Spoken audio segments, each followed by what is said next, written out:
गांव के किनारे एक छोटा सा मिट्टी का घर था, जहां तीन बहनें इकरा, एलिशा और सारा अपने माँ बाप के साथ खुशी खुशी जिंदगी गुजारती थीं। उनके वालिद एक मेहनती लकड़हारा थे और माँ निहायत रहीम दिल औरत थी। अगरचा वो गरीब थे, मगर उनके घर में मोहब्बत की दौलत बहुत ज्यादा थी। रात को जब ठंडी हुआ चलती तो तीनों बहनें अपनी माँ के पास बैठकर परियों, शहजादों और जादुई जंगलों की कहानियां सुनतें। सारा सबसे छोटी थी, नर्म दिल, मासूम और बेहद खूबसूरत। उसकी बड़ी बड़ी आंखें और चेहरे की मासूम मुस्कुराहट हर किसी का दिल जीत लेती थी।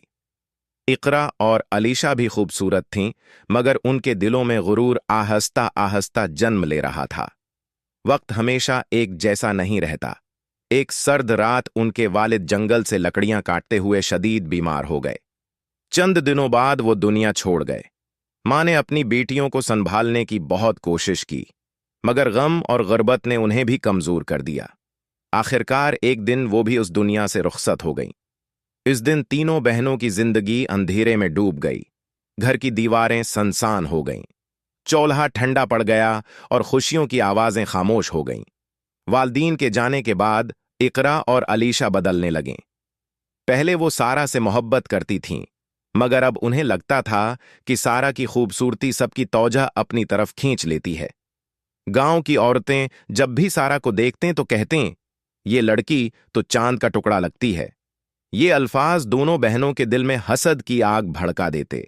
वो सारा को घर के सारे काम करवातें, खुद आराम करतें और उसे जरा जरा सी बात पर डांटतें। सारा खामोशी से सब बर्दाश्त करती रहती, क्योंकि वो अपनी बहनों से नफरत नहीं करना चाहती थी। एक दिन गांव में एक बूढ़ी फकीरनी आई। इसके सफेद बाल और कांपते हाथ देखकर लोग उससे दूर भागते थे। फकीरनी तीनों बहनों के दरवाजे पर पहुंची और खाना मांगा। अकरा ने गुस्से से दरवाजा बंद कर दिया। अलीशा ने उसका मजाक उड़ाया, मगर सारा खामोशी से अपनी रोटी का हिस्सा ले आई और मोहब्बत से उस औरत को दे दिया। बूढ़ी औरत ने सारा की आंखों में देखा और आहिस्ता से बोली, तुम्हारा दिल बहुत पाक है, एक दिन यही नेकी तुम्हें तारीकी से निकालेगी। ये कहकर उसने सारा को एक छोटी सी सुनहरी रोटी दी और कहा, जब तुम दुनिया में अकेली महसूस करो तो उसे अपने साथ रखना। चंद दिन बाद उकरा और अलीशा ने एक खतरनाक मंसूबा बनाया। उन्होंने सारा से कहा कि जंगल के अंदर एक जादुई चश्मा है, जहां से पानी लाने वाला हमेशा खुश नसीब रहता है। मासूम सारा उनकी बात मान गई। तीनों बहनें जंगल की तरफ रवाना हुईं। जंगल बहुत खौफनाक था। लंबे दरख्त, सनसान रास्ते और अजीब आवाजें हर तरफ फैली हुई थीं। जब वो जंगल के बीच में पहुंचे तो अकरा ने धोखे से सारा को एक इंधेरी पगडंडी पर भेज दिया और फिर दोनों बहनें उसे अकेला छोड़कर वापस चली गईं। सारा खौफ से कांपने लगी। रात होने लगी थी और जंगल में भेड़ियों की आवाजें गूंज रही थीं। उसने रोते हुए अपनी जेब से वो सुनहरी रोटी निकाली। अचानक रोटी हल्की सी चमकने लगी और उसके सामने रोशनी का एक रास्ता बन गया। सारा हैरत से उस रोशनी के पीछे चलने लगी। काफी देर बाद वो एक छोटे से लकड़ी के घर के सामने पहुंची। इस घर में 12 भाई रहते थे जो लकड़हारे थे। वो सब नेक दिल थे, मगर दुनिया से अलग थलग जिंदगी गुजारते थे।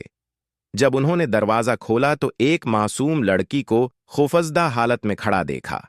सारा ने रोते हुए अपनी कहानी सुनाई। भाइयों का दिल पिघल गया। उनके सबसे बड़े भाई ने कहा, आज से तुम हमारी बहन हो, इस घर में तुम्हें कभी तकलीफ नहीं होगी। वक्त गुजरने लगा। सारा इन भाइयों के साथ खुश रहने लगी। वो घर साफ करती, उनके लिए खाना बनाती और हर वक्त उनके लिए दुआएं करती। 12 भाई भी उसे अपनी जान से ज्यादा चाहते थे। मगर इधर अकरा और अलीशा को जब पता चला कि सारा जिंदा है और खुशहाल जिंदगी गुजार रही है तो उनका हसद और बढ़ गया। उन्होंने एक जादूगरनी से मदद मांगी। जादूगरनी ने उन्हें जहरीले फल दिए और कहा, अगर सारा ने ये खा लिए तो हमेशा के लिए खत्म हो जाएगी। अकरा एक बूढ़ी औरत का भेष बदलकर जंगल पहुंची और सारा को वो फल दे दिए। जैसे ही सारा ने एक लुक्मा खाया वो बेहोश हो गई, मगर 12 भाई बरोक्त वापस आ गए। उन्होंने हकीम को बुलाया, जिसने सारा की जान बचा ली। जब ये कोशिश नाकाम हुई तो दोनों बहनें मजीद खतरनाक हो गईं। इस बार जादूगरनी ने उन्हें एक जहरीली अंगूठी दी।